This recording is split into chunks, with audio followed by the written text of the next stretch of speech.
이번 금요일에 이어서 사무엘하 19장 24절부터 마지막 절까지 세 단락을 생각하겠습니다. 다윗이 이제 예루살렘으로 황궁을 할 때에, 지난번에 보면 그 16절부터 보면 베냐민 사람 게라의 아들 시므이, 이 시므이 알죠? 다윗이 피난 갈 때 욕하고 저주했던 그 시므이, 그리고 또 한 사람은 무비보셋의 종 시바. 그 시바는 아들 15과 종 20명과 더불어서 요단강까지 왔다, 이것만 기록하고 그 시바의 행적에 대해서는 더 이상 기록이 없습니다. 시바는 다윗이 돌아온다 할 때에 이제 다윗이 만약 돌아오게 되면 무비보셋을 만나게 될 것이고, 무비보셋을, 주인인 무비보셋을 만나면 자기가 왕에게 거짓으로 보고하고 주인을 모함하고 주인의 재산을 다 가로챈 것을 다윗 왕이 알게 될 것이고, 그렇게 되면 다윗 왕이 자기에게 어떤 형벌을 내릴지 모른다. 그러니 이 약삭빠른 시바가 아들과 종들을 다 데리고 와서 요단강을 건너가서 다윗 왕 앞에 엎드리고 절을 하고 영접을 나온 것으로 가장을 했습니다. 아무튼 다윗은 지금 자기를 영접해주는 유다지파, 그리고 시므이, 시바까지, 그게 기분이 나쁠 리가 없지요. 더군다나 시바는 지난번에 자기에게 또 음식물도 공개를 했기 때문에, 도움도 받았기 때문에 반갑게 맞이를 했습니다. 자, 그런데 우리 한 가지 알아야 될 것은, 사람이 이런 위기를 당하고 환난을 당하면 판단력이 흐려져 버립니다. 사실은 여러분 생각에 어때요? 무비보셋은 요나단 왕자의 아들입니다. 사울 왕의 손자입니다. 다윗이 감히 함부로 할 수 없는 사람이에요. 절대로요. 그리고 왕족이고요. 거기다가 시바는 저들의 노예입니다. 그 노예와 무비보셋을 동급에 둔다는 것은 말도 안 되는 이야기예요. 있을 수 없는 이야기입니다. 그런데 이제 요단강을 건너서 오려고 할 때에 사울의 손자 무비보셋이 내려와 왕을 맞았다. 이 무슨 말인가 하면, 피난 갈 때는 시바가 주인이 타고 가야 될 나귀를, 주인을 태우지 않고, 쩔뚝발이 주인을 태우지 않고 그 나귀에다가 다윗 왕께 공개할 음식물을 싣고 가서 나귀도 가져가십시오, 왕후들 태우십시오, 음식물도 드십시오, 이렇게 해서 무비보셋을 배반하고 버리고 그걸 가지고 가서 다윗 왕에게 바쳤어요. 자, 그런데 무비보셋은 두 발이 다 쩔뚝발이니까 어떻게 자기가 나귀에 탈 수도 없고, 종은 다 가버렸고, 그리고 나귀도 없고 갈 수가 없었어요.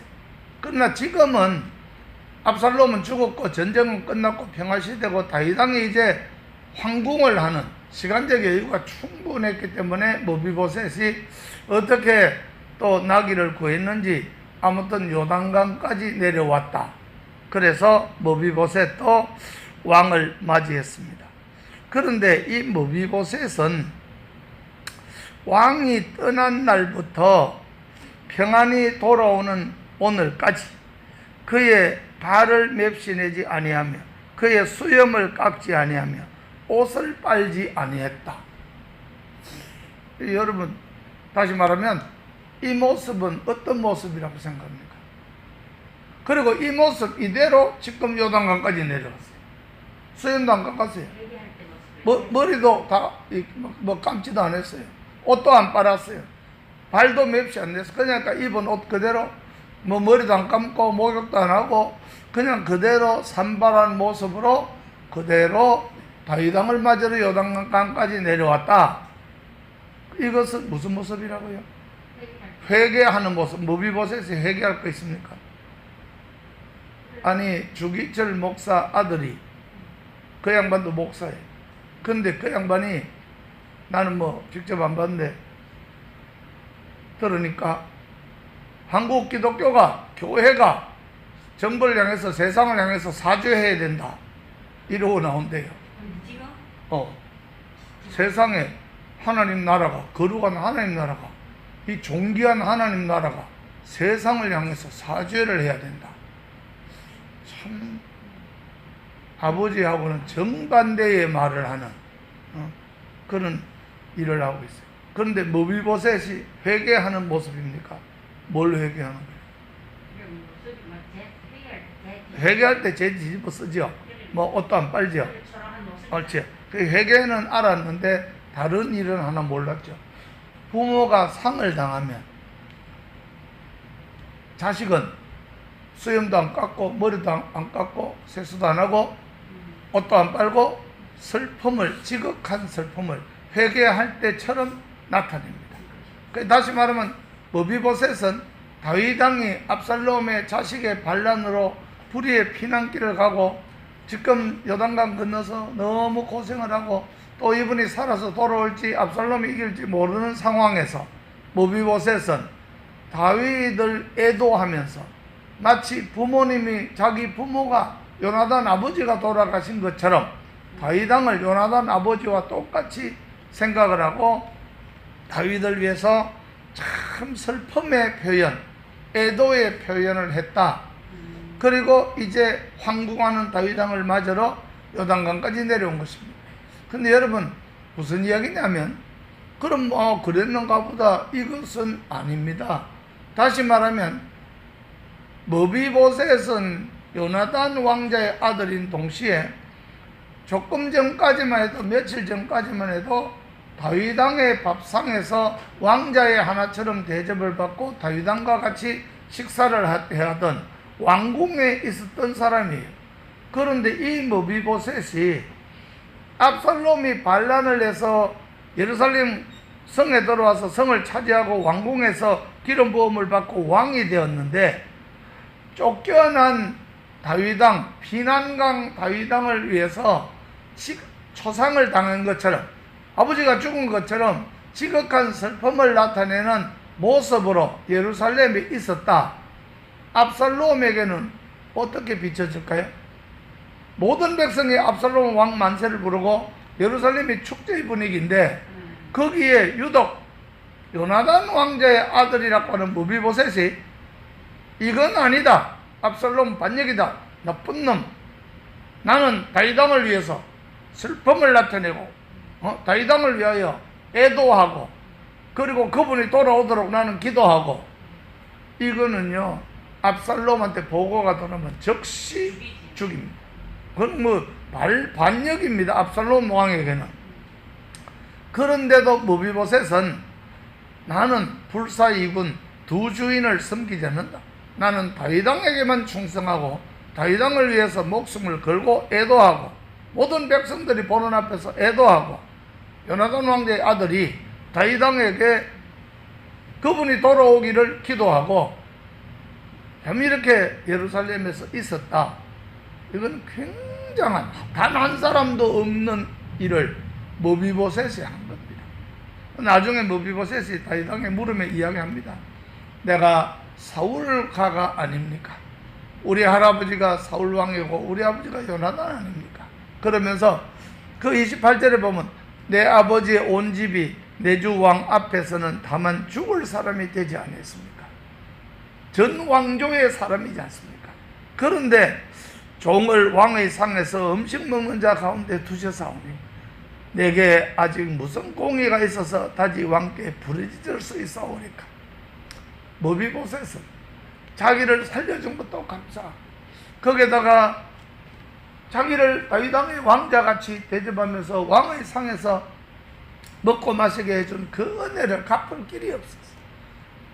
자기는 다윗 왕이 쫓겨나고 그 맨발로 울며 피난가는 그 모습을 보고 아버지가 죽은 것 같이, 장례 치르는 자같이 압살롬한테 죽을 걸 각오하고 다윗 왕만을 위해서 충신의 모습으로 그렇게 있었다.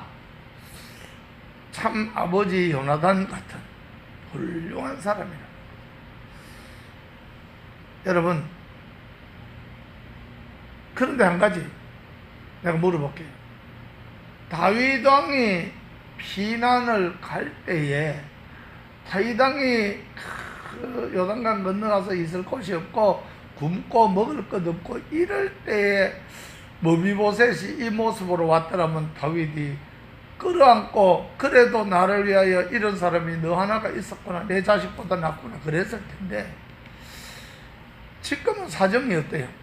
지금은 다윗이 복권했고 왕으로, 압살롬은 죽었고 나는 평정됐고, 다윗은 마하나임에서 유다지파에 사람을 보내고 또 어디에 사람을 보내고 해가지고 대제사장, 유다지파 족장부터 해서 거기다 베냐민의 시므이가 데리고 온 1,000명, 이러고 또 시바가 데려온 이 종들 막 이래서 대대적인 환영을 받으면서 이스라엘의 왕으로 다시 말이야 금이 환영해서 반란군을 진압하고 돌아오는 입장에 거지같이 초라한 모습으로 다리는 절면서 머리는 안 감고 옷은 안 빨고 손도 발톱도 안 깎고 세수도 안 하고 이래가지고 왕이여 당신이 아들에게 반란을 당한 그 슬픔을 내가 잊을 수가 없어서 지금까지 이렇게 지냈습니다.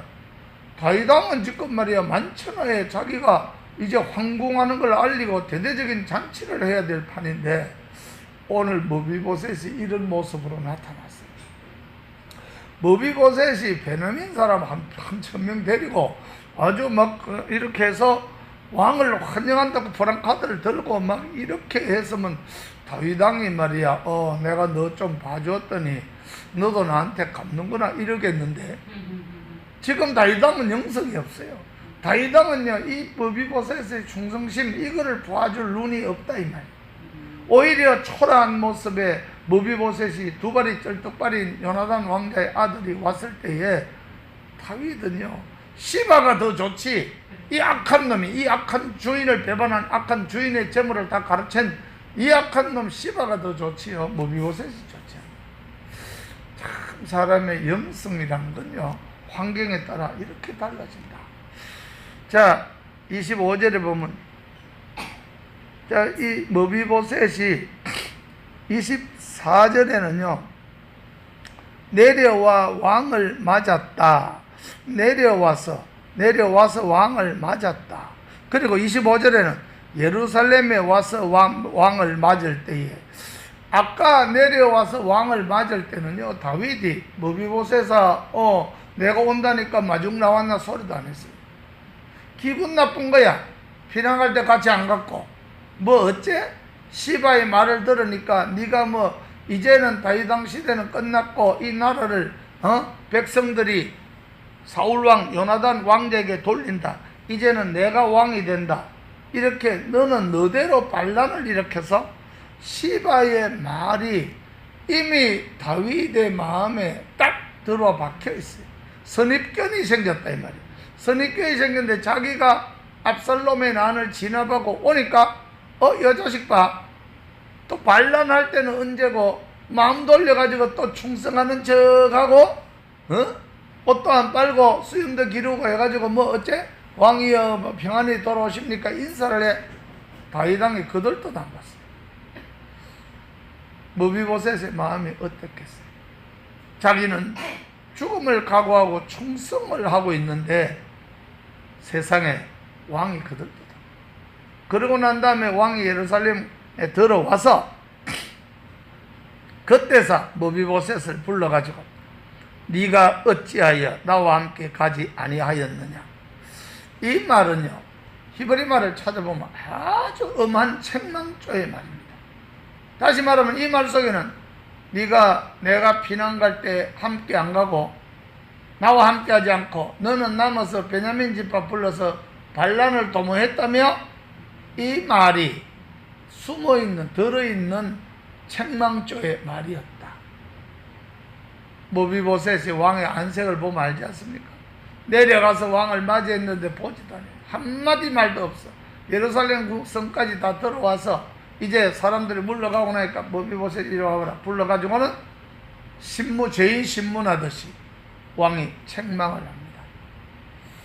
참 그때 아마 우리말로 억장이 무너졌을 거예요. 머비보셋이 억장이 무너진다는 게 이런 걸 두고 합니다. 그래서 머비보셋이 대답합니다. 내 주 왕이여, 왕의 종인 나는 다리를 절벌어 내 나귀의 안장을 지워 그 위에 타고 왕과 함께 가려 하였더니 내 종이 나를 속였습니다.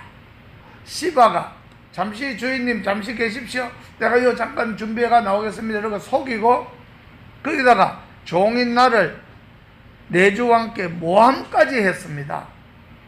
다시 말하면 시바가 기드론 시내를 건너갈 때 감람산 기슭까지는 다윗왕을 배웅을 하고 나귀 2마리하고 음식하고 주고는 다윗왕은 계속 가고 시바는 돌아가서 그 다음에 뭐요? 시바는 2판 친 거예요. 다윗왕이 이대로 가서 죽어버리면 그러면 자기 세상이지. 머비보셋의 재산은 다 자기 거죠. 다윗이 만약 이기고 돌아오면 지금 선심을 딱 써놨으니까 다윗이 자기를 거절하지 못한다 그 말이죠. 여러분, 다윗이 시바를 거절하지 못하는 것은요, 시바가 이 머비보셋이 자랄 동안에 그 사울왕의 모든 재산을 가로채 가지고 베냐민 집안에서는 상당한 부를 누리면서 자기 위치를 확보하고 있었어요. 근데 여러분, 정치하는 사람들은요, 그 사람의 인격이나 그 사람의 본심이나 그 사람의 무슨 인간 됨됨을 그걸 보는 게 아니에요. 선한 거 그거 아무 소용없어요. 이 사람을 내가 멀리 했을 때 내게 이익이 오느냐 불이익이 오느냐. 지금 다윗왕은 한 사람과도 척을 지면 안 돼요. 다윗왕은요, 시바 같은 사람하고도 척을 지면 시바가 베냐민 지파를 선동해서 반란을 일으키는데 하면 지금 치명적인 문제가 있어요. 시므이하고도 당장 죽이고 싶은데 안 죽인 것은 1,000명을 데려갔다고 겁준 거거든요.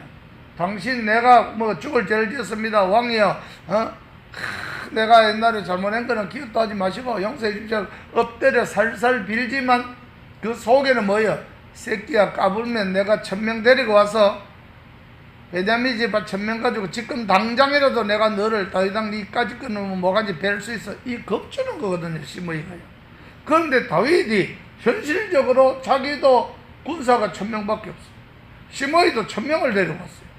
이러니 싸움이 또 나면 다윗은 치명적이 돼버려요.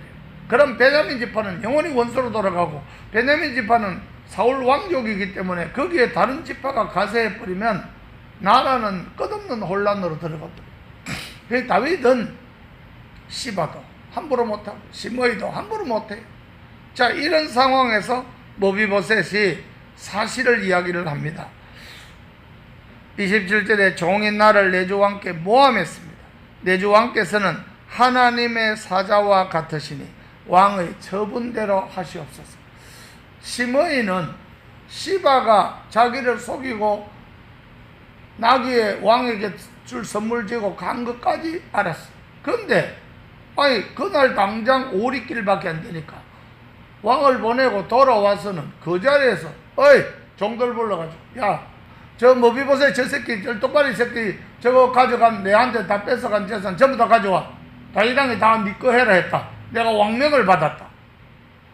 이래가지고 그날부로 싹 뺏어버렸어. 그 머비보셋은 아차 이놈이 이런 관계를 부려가지고 다 가져갔구나 그걸 알았어요.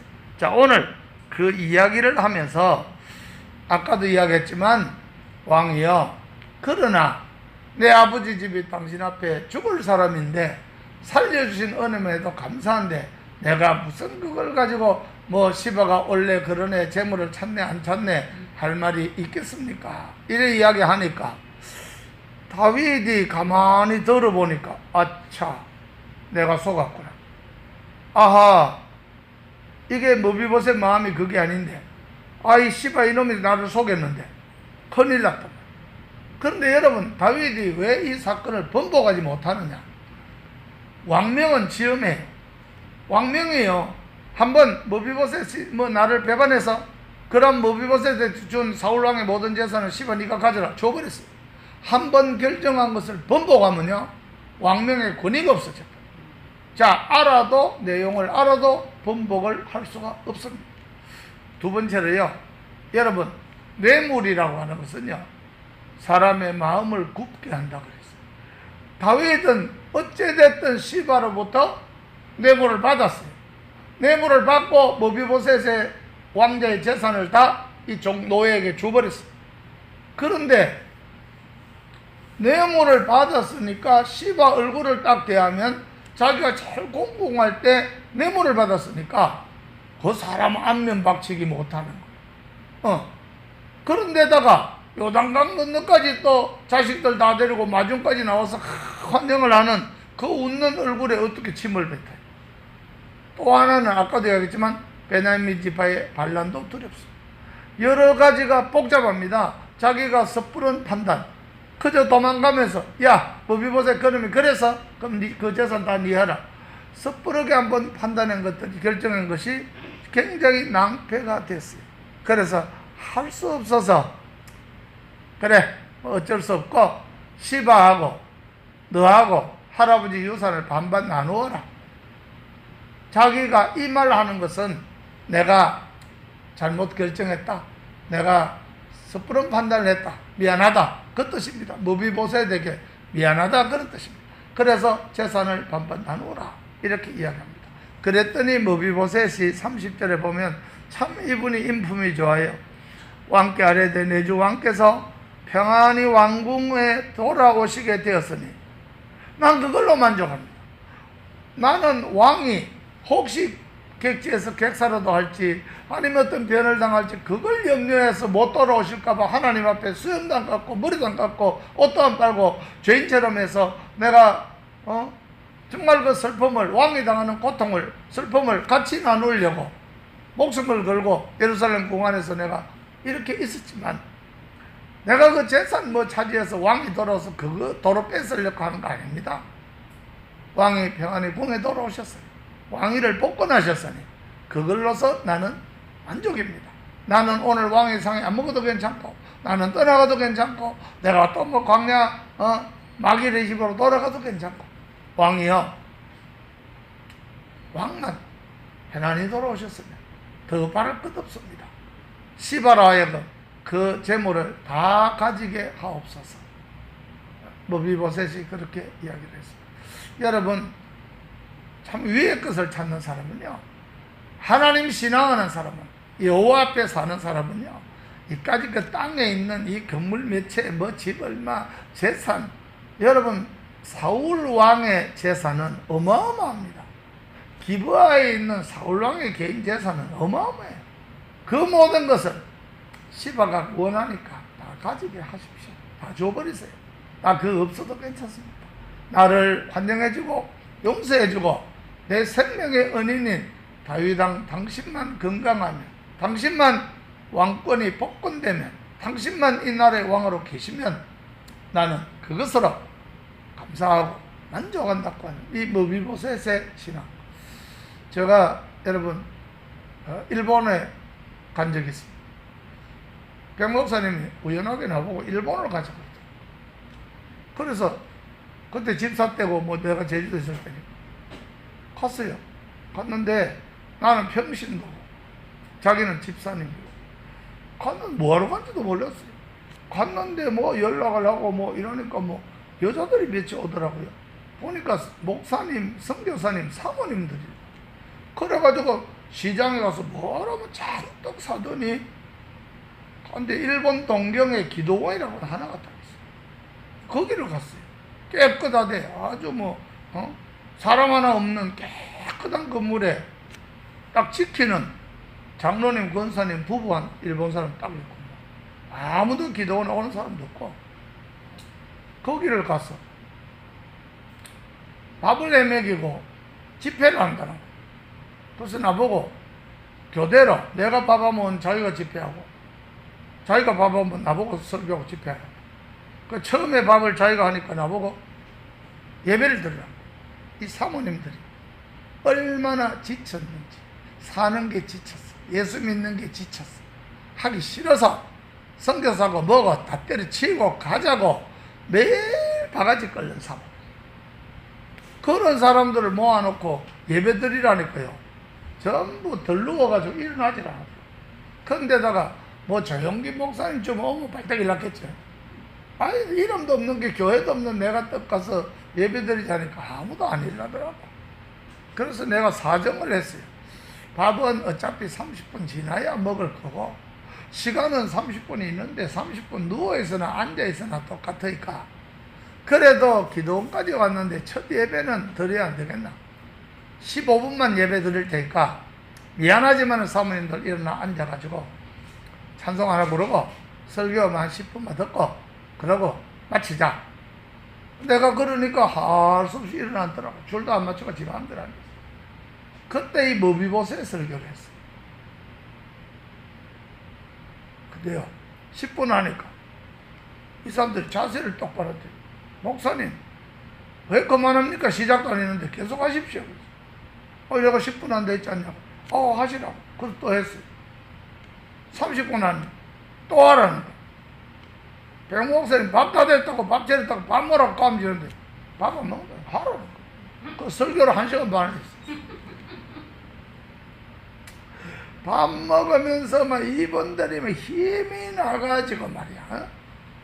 세상에 한국의 조용기 김진홍 목사만 유명한 줄 알았더니 이런 분이 또 계셨나 봐요. 또 어떤 사람은 나는 우리 목사님이 설교를 제일 잘하는 줄 알았더니 오늘 이따가 속았다고.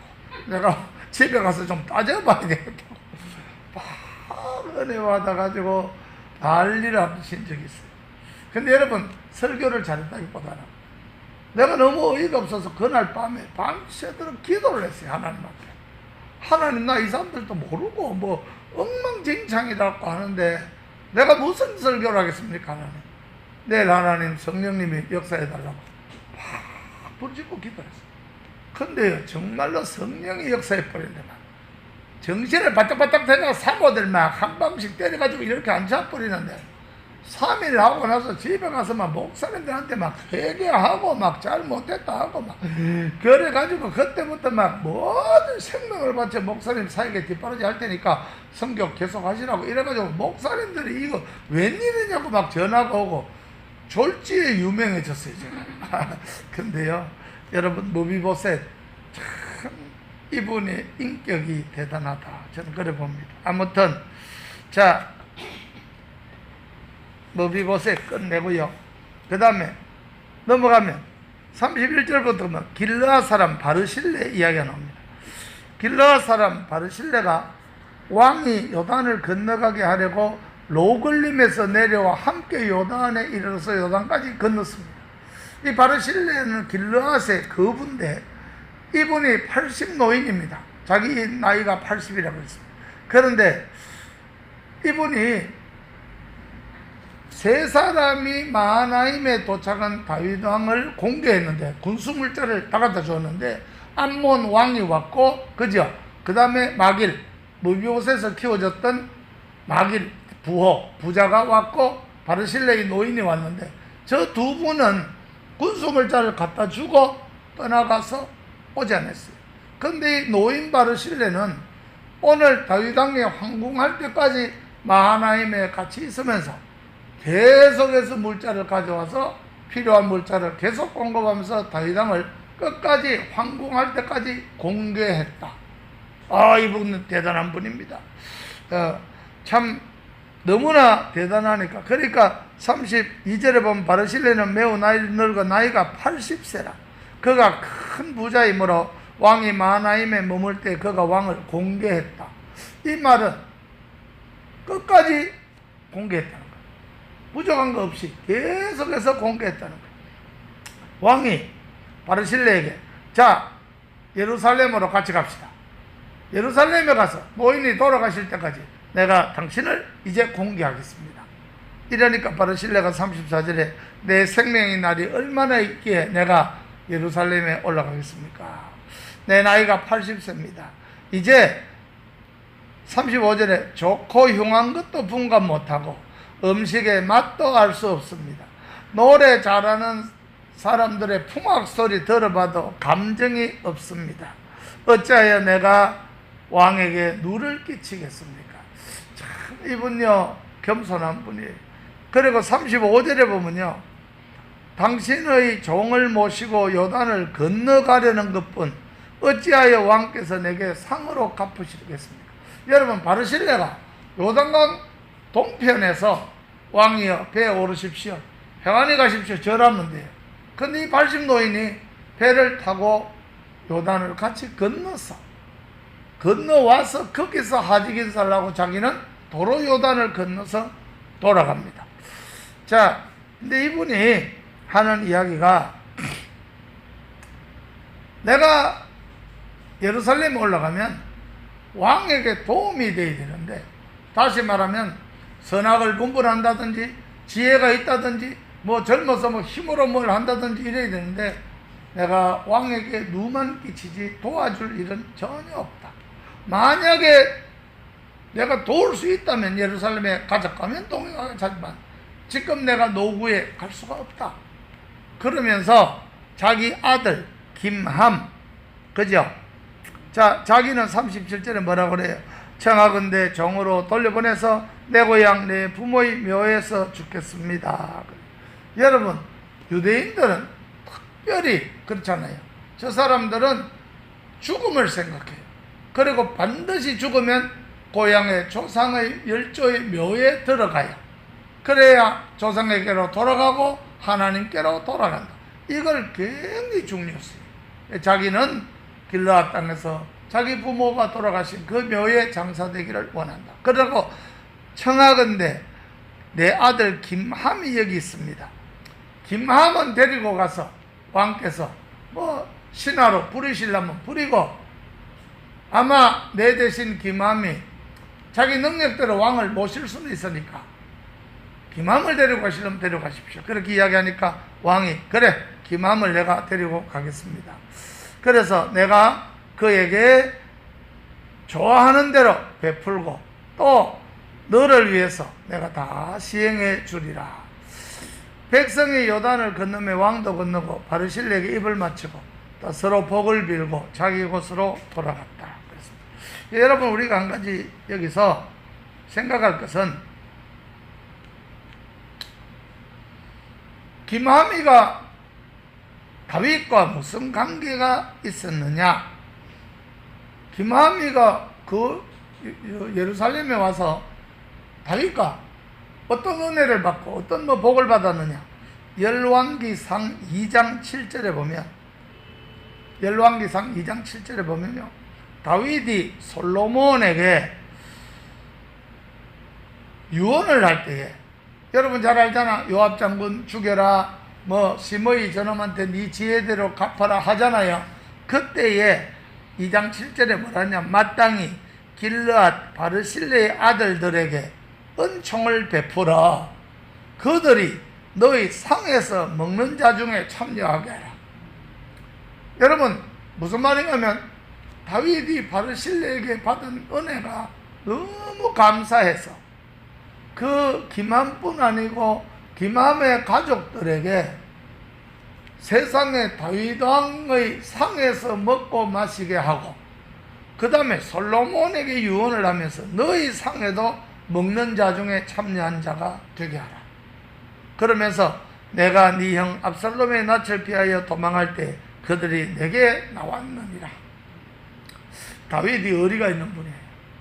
그 마하나임에서 뭐 긴 세월도 아니었을 거예요. 몇 달이겠죠. 그 몇 달 공개받았다고 자기 죽을 때까지 그 상에서 먹게 하고, 솔로몬 상에도 계속해서 그 아들들을 먹게 해줘라. 대를 이어서 내가 그 어려울 때 도움을 받았다. 이런 유언을 합니다. 그런데 여러분, 예레미야 41장 17절에 보면요, 자, 유다가 망해가지고 바빌론에 포로로 잡혀가고 할 때에 예레미야가 뭐라고 썼냐 하니까, 애굽으로 가려고 떠나 베들레헴 근처에 있는 게롯 기맘에 머물렀으니. 이 무슨 이야기냐면요, 이것만 딱 읽으면 몰라요. 게롯 김함, 여기 김함이란 말이 나와요. 근데 이게 무슨 이야기냐니까, 나라가 망하고 이럴 때 이제 후대잖아요. 김함은 다윗 시대, 솔로몬 시대의 사람이니까. 그러면 이제 유다가 다 세월이 지나서 후대에 와서 유다가 망합니다. 망할 때까지 베들레헴 근처에는 김함의 땅과 집이 있었어요. 그런데 이분들이 거기 쭉 살다가 자기 할아버지 김함의 이름을 따서 지금 말하면 김함 호텔, 게롯 김함이라, 이 말은 여관입니다. 김함 여관, 이 말. 이 집을 그 여행하는 사람들이 묵고 가고 쉬고 가고 할 수 있는 여관으로 만들어서 그 이름을, 김함의 이름을 기념하기 위해서 게롯 김함이라 했다. 이 말은 다윗이 김함을 데리고 가서 자기 고향 베들레헴 근처에 땅을 주고 집을 주고 정착하게끔 해주었다. 유다 지파로 받아들여 준 거예요. 정착하게 해주어서 그 자손들이 거기 살면서 솔로몬 왕의 은택을 계속 입으면서 그 이후에 이제 왕들이 바뀌면서도 계속 베들레헴 근처에 살다가 나중에 이 집을 김함의 여관, 김함의 호텔, 이래서 나그네 숙소로 삼아서 예레미야 선지자가 성경을 기록할 당시까지 그 김함의 숙소가 있었다. 그런 거예요. 여러분 우리가 볼 때에 다윗은 참 은혜를 아는 사람이고요. 은혜를 갚을 줄 아는 사람이에요.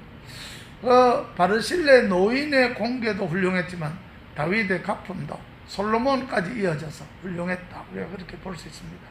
마지막으로 19장 40절에서 43절을 보면요. 자, 이제 다 건너갑니다. 나갈 때에 41절에 보면 온 이스라엘 사람이 왕에게 와서 왕께 아뢰되 우리 형제 유다 사람들이 어찌 왕을 도둑질했습니까?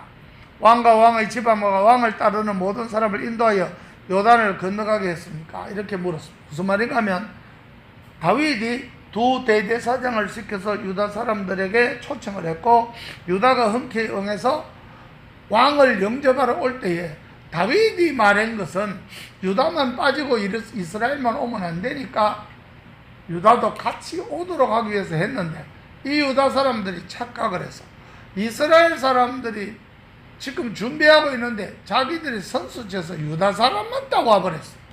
이래서 다윗을 요단강 건너가서 영접을 해버렸어. 그러니까 온 이스라엘이 이게 국가적인 행사인데 다시 말하면 여당이 독단적으로 하고 야당이 다 빠졌다. 그런 이야기입니다. 그런데 이게 재미있는 것은 여기 보면요. 42절에 유다 사람이 이스라엘 사람에게 이르되 왕은 우리 종친이다. 너희가 어찌하여 성내느냐? 왕이 유다 지파기 때문에 우리 종친이라서 우리가 왔다. 그리고 우리가 왕의 것을 조금이라도 얻어먹었냐? 왕에게 무슨 선물 받았냐? 우리가 받은 거 아무것도 특권 없다. 왕이 우리한테 뭐 해준 뭐 권세 없다. 다만 우리 종친인 까닭에 우리가 왔다. 이렇게 이야기합니다. 이야기하니까 이스라엘 사람들이 43절에 우리는 왕에 대하여 열목을 가졌는데 그래 너희보다 더 관계가 깊지 않느냐. 이스라엘 백성들은 우린 다 아브라함의 자손들, 아브라함의 자손이고 야곱의 후손들이면 다 종친이고 다 친척이다. 그런데 우리는 열목을 가져서 너는 한목이고 우리는 종친 열목인데 열지파인데 어째 너희가 주권 행사를 하느냐. 근데 여러분 이 이스라엘 백성들이요 열목이라고 이야기한 것은 베냐민 지파를 빼버렸습니다. 베냐민은 1,000명이 지금 심어이 때문에 갔는데 와보니까 베냐민 1,000명이 와 있단 말이에요. 유다가 뭐 1,000~2,000명 왔겠죠. 이러니 베냐민과 유다가 딱 결탁해가지고 다윗왕을 영접해서 올리니까 열지파가 말하자면 닥쳤던 개가 지붕 쳐다보는 경우로 와보니까 이미 막 요단강 건넜고 이미 막 대대적인 환영식 했고 막 다 해버리니까 이 사람들이 굉장히 불쾌한데 여러분 한 가지 알아야 될 것은 이때 유다 사람들의 말이 이스라엘 사람들의 말보다 더 강경했다. 무슨 소리 하냐? 너희들은 너희 각자 집하고 우리는 유다 집한데 무슨 소리냐? 더 셌다.